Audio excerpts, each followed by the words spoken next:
3:15 a.m. Thursday, July 26, 2012. Emergency room, Vanderbilt Hospital, Nashville. I hadn't planned on this today. It was supposed to be a quiet day, maybe run a few errands, walk the dog, finish some edits I started yesterday. Maybe see if that new coffee shop is as good as people are saying it is. And yet here I am, sitting beside my wife in an emergency room. Karen hasn't been well for a few weeks, so earlier today she finally went to the walk-in clinic.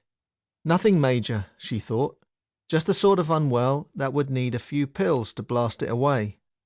The doctor thought otherwise. It only took a few minutes before he was telling her to go to the emergency room straight away. He said she was the sort of unwell that needed some new blood. We've been here for almost 11 hours. Karen's in a bed and I'm sitting beside her, trying to smile reassuringly. We're like an old couple. I thought we had decades ahead of us before we'd be comforting each other at a hospital bedside. But what can you do? So far, there have been tests and scans and consults with doctors who have perfect teeth and a warm, reassuring manner. They have told us that Karen needs surgery. We have told them we have no health insurance. Today has not gone how I expected. Am I alone, or is this just how life goes? We all experience those twists and turns. Some doors opening, some doors closing. It just happens. Life can change in an instant, or as we say in England, turn on a sixpence. It just does.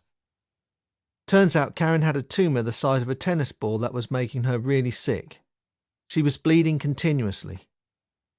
Thankfully, the tumour was benign, and treatment straight away, along with surgery to remove it in January 2013, was completely successful.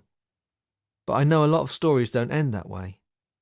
That day in the hospital, I was thinking about Karen all the time. I wasn't complaining or feeling frustrated.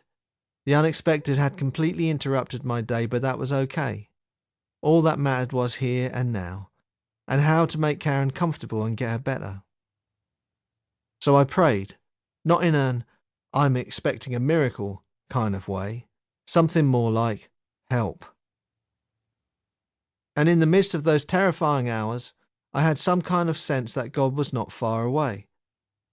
There was something of the divine in the uncertainty, in the worry, in the hospital, in the here and now. That day in the hospital happened in the middle of a lot of uncertainties, a lot of worries, in the middle of a huge transition. It all started in 2008. I was in my 40s and had spent the previous 16 years in the job of a lifetime, making music with friends who were like family. And then on a hot, muggy summer's day in Texas, we had a meeting that made clear that season was coming to an end. It was unexpected. It was hard.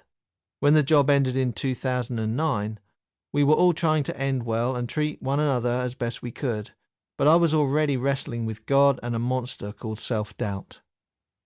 In 2010, I moved my family, complete with our dog Buddy, from our home on the south coast of England to Nashville, Tennessee, and began making my way towards a new freelance career.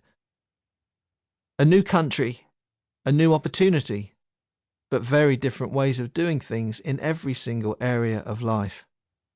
My visa said, alien of extraordinary ability. I just felt like an alien. 2 years later, as Karen lay in that hospital bed, we weren't so different, she and I. I needed some new blood in my veins too, some fresh life. Karen's new lifeblood came from refrigerated bags and incredible care from the staff at Vanderbilt. And mine? I started the journey to find mine when I began to accept that I'm not in control. And there, at the bottom of all things, God met me. Here's the thing. I want safety and comfort, but I have discovered that these are mere illusions sold to us by this modern life and insurance companies. We all hope for the perfect outcome, but life doesn't follow our instructions. This is nothing new. Jesus delivered what is considered to be his most complete sermon on this subject. We are not in control. Life does not always work out the way we expect it to. And he tells us, when we find ourselves at the end of our rope, at rock bottom, God is there. God is on our side.